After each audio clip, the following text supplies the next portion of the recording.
আজকে আমি মূলো ভাজা কিভাবে করে সেটা আমি দেখাবো। আমি মূলোটাকে এরকম হলুদ নুন জল দিয়ে সেদ্ধ করে নিয়েছি। তারপর আমি কড়াইতে একটু সামান্য সাদা তেল দেব। তো এতে আমি কোনো ফোড়ন দেব না, তবে এই সিদ্ধ করা মূলোগুলো এটা আমি ঢেলে দেবো। তো ঢেলে দিয়ে একটু নেড়ে ছেড়ে দেবো। এবার এটা আমি এটার মূলো তো একটু মিষ্টি মিষ্টি খায়, তো এটা আমি একটু যদি রস থাকে, আমার রস ছিল একটু, আমি রস দিয়ে দিলাম।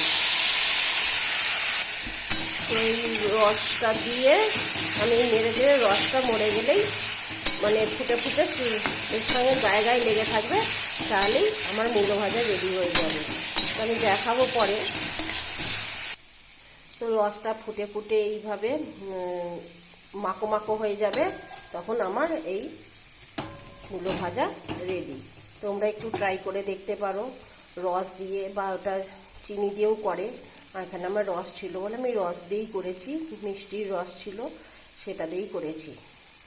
তো আমার মূলো ভাজা রেডি।